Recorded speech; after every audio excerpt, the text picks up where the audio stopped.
ತೂಕ ಆ್ಯಂಡ್ ಬ್ಯೂಟಿನ ಹೆಚ್ಚು ಮಾಡೋದಕ್ಕೆ ಜೂನಿಯರ್ ಸಿನಿಮಾದಲ್ಲಿ. ಇಷ್ಟೆಲ್ಲ ಲೆಜೆಂಡ್ರಿ ಆ್ಯಕ್ಟರ್ಸ್, ನಿಜವಾಗ್ಲೂ ಕಿರೀಟಿ ಅವರಿಗೆ ಒಂದು ಸೀನಿಯರ್, ಒಂದು ಲೆಜೆಂಡ್ ಸಪೋರ್ಟ್ ಆಗಿ ನಿಂತಿದ್ದಾರೆ ಅವರು. ಸರ್, ಎಲ್ರಿಗೂ ನಮಸ್ಕಾರ. ಬರೋಕ್ಕೆ ಮುಂಚೆನೇ ಭಯ ಸ್ಟಾರ್ಟ್ ಆಗೋಯ್ತು ನನಗೆ. ರಾಧಾಕೃಷ್ಣ ಎದುರಿಸ್ಬಿಟ್ಟೆ ಕಳಿಸಿದ್ರು. ನೀವೇ ಸರ್ ಸರ್ ಸರ್ ಹಿಂಗೆ ಮಾತಾಡಲ್ಲ ನಾನು. ರಾಧಾಕೃಷ್ಣ ಅವ್ರ ಹತ್ರ ಒಂದು ಒಳ್ಳೆ ಗುಣ ಇದೆ. ಅವರು ಕತೆ ಹೇಳಬೇಕಾದ್ರೆ ಕಿವಿಯಲ್ಲಿ ಗುಸ್ಗುಡ್ದಂಗಿರುತ್ತೆ. ಆ ಕತೆ ಬಂದ್ಬಿಟ್ಟು ಮನಸ್ಸನ್ನು ತಟ್ಟುತ್ತೆ, ನಮ್ಮ ತಲೆಯನ್ನ ಹೂ ಅನಿಸ್ಬಿಡುತ್ತೆ. ಅದು ಅವ್ರು ಹೇಳೋ ರೀತಿ ಕತೆ.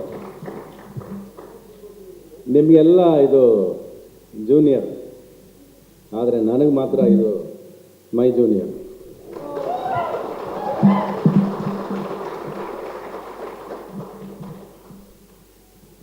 మీరు వచ్చేటప్పుడు ఏం సార్ టెంపో వచ్చింది, రిథమ్ వచ్చింది, ఎనర్జీ వచ్చింది, అంతవరకు మేము కూర్చున్నాము. మీరు వచ్చిన తర్వాత అన్ని ఎనర్జీ మారిపోయింది.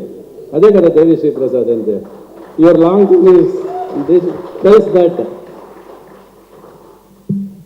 ದಿಸ್ ಇಸ್ ಡೆಫಿನೆಟ್ಲಿ ಬಿನ್, ಇದು ಒಂದು ತುಂಬ ಲಾಂಗ್ ಜರ್ನಿ ಇದು ನಾವು ಮಾಡಿರೋದು ಅನಿಸುತ್ತೆ. ತುಂಬ ಲಾಂಗ್ ಜರ್ನಿ ಆಯಿತು ಸಿನಿಮಾ ಶುರು ಮಾಡಿ ಅಂತ ಅನಿಸುತ್ತೆ. ಬಟ್ ಮೊನ್ನೆ ರಶಸ್ ನೋಡಿ ಡಬ್ಬಿಂಗ್ ಮಾಡಿ ಫೈನಲ್ ಪ್ರಾಡಕ್ಟ್ ನೋಡಬೇಕಾದ್ರೆ ಖಂಡಿತ ಇದು ಹ್ಯಾಪಿ ಜರ್ನಿ ಆಯಿತು ಅಂತಲೂ ಅನಿಸುತ್ತೆ ನಮಗೆ. ಫೈನಲ್ ಇದ್ದೇನೆ ಹ್ಯಾಪಿ ಜರ್ನಿ. ಸೊ ಒಂದು ಸಿನಿಮಾ ಎಷ್ಟು ಟೈಮ್ ತಗೊಳುತ್ತೆ ಅನ್ನೋದು ಮುಖ್ಯ ಅನ್ನೋದಲ್ಲ, ನಮ್ಮನ್ನು ಕೂರಿಸುತ್ತೆ. 2.5 ಗಂಟೆ ಸಿನಿಮಾ ಅನ್ನೋದಲ್ಲ, ಅದು ಇದು ಕೂರಿಸುತ್ತೆ ನಮಗೆ ಸಿನಿಮಾ. ಅವರು ರಾಧಾಕೃಷ್ಣ ಅವ್ರು ಹೇಳ್ದಂಗೆ ನಮ್ಮ ಎಲ್ಲರ ಪ್ರತಿಯೊಬ್ಬರು, ನಮ್ಮ ಸೆಂಥಿಲ್ ಕುಮಾರ್ ಅವರು ಇರ್ಬೋದು, ದೇವಿಶ್ರೀ ಪ್ರಸಾದ್ ಇರ್ಬೋದು, ನಮ್ಮ ಪ್ರೊಡ್ಯೂಸರ್ ಅವರು ಇರ್ಬೋದು, ಪ್ರತಿಯೊಬ್ಬರು ಗುರಿ ಇದ್ದಿದ್ದು ಕಿರೀಟಿನ ಗೆಲ್ಲಿಸ್ಬೇಕು ಅಂತ. ಅದು ಮನಸ್ಫೂರ್ತಿಯಾಗಿ ಆ ಹುಡುಗ ಆಸೆ ಪಡ್ತಾನೆ, ಕನಸಿದೆ. ಎಲ್ಲಕ್ಕಿಂತ ಈ ಕತೆ ಆರಿಸ್ಕೊಳ್ಳೋದಕ್ಕೆ ಒಂದು ಧೈರ್ಯ ಬೇಕು, ಅದಿದೆ. ತಾನು ಆ್ಯಕ್ಷನ್ ಪಿಕ್ಚರ್ ಮಾಡಬೇಕು, ಇಡೀ ಸಿನಿಮಾ ನಾನೇ ಕಾಣಿಸ್ಕೋಬೇಕು ಅನ್ನೋದು ಮಾಡೋ ಕೆಪಾಸಿಟಿ ಇತ್ತು ಆ ಹುಡುಗನಿಗೆ. But he never selected a script like that. He selected a script where everybody plays a role in the film. ತಾನು ಹೀರೋ ಆಗಬೇಕು, but through characters, through making ನಾನು ಹೀರೋ ಆಗಬೇಕು. ನಾನು ಬಂದು ಮೆರೆಯೋದಲ್ಲ ಸಿನಿಮಾದ, ನನ್ನನ್ನು ಮೆರೆಸ್ಬೇಕು ಅಂತ ಬಂದಲ್ಲ ಒಬ್ಬ, ಅದು ತುಂಬ ಇಂಪಾರ್ಟೆಂಟ್. ತುಂಬ ರೇರ್ ಈಗಿನ ಕಾಲದಲ್ಲಿ ಹೊಸಬರು ಈ ಥರ ಸ್ಕ್ರಿಪ್ಟ್ನ ಆಯ್ಕೆ ಮಾಡ್ಕೊಳ್ಳೋದು. ಇಲ್ಲಿ ನಮಗೆ ತುಂಬ ಇಂಪಾರ್ಟೆಂಟ್ ಪಾತ್ರನೂ ಇದೆ, ಪರ್ಫಾರ್ಮೆನ್ಸಿಗೆ ಜಾಗ ಇದೆ. ತಲೆ ತಿಂದಿದ್ದಾರೆ, ಕಡಿಮೆ ತಿಂದಿಲ್ಲ ಅವರು.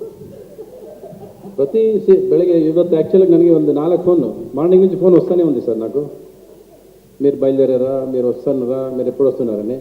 షూటింగ్ టైంలో మేము అడిగాము, ఎప్పుడు షార్ట్ షూటింగ్లో పిలుస్తారా, మేము కారవాన్లోనే ఉంటాము, ఎప్పుడు పిలుస్తారు.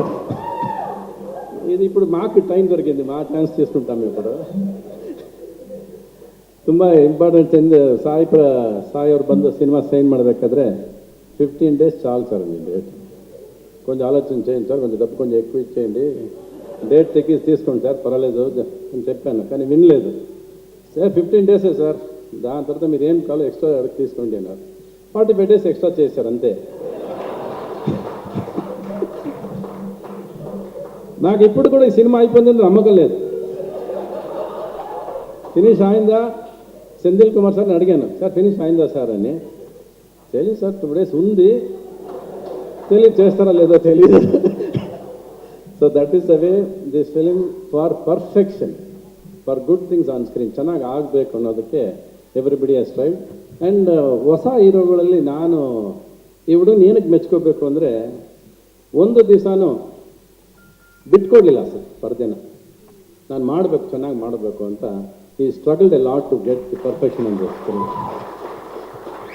ನಾವೆಲ್ಲ ಒಂದು ಕಾಲದಲ್ಲಿ ಇದತ್ರ ಒದ್ದಾಡ್ಕೊಂಡು ಬಂದಿದ್ದೀವಿ, ಇಲ್ಲ ಅಂತಲ್ಲ. ಈಗ ಸರಿ ನಡಿ ಚಲೋ ಅಂತ ಹೋಗ್ತಿರ್ತೀವಿ.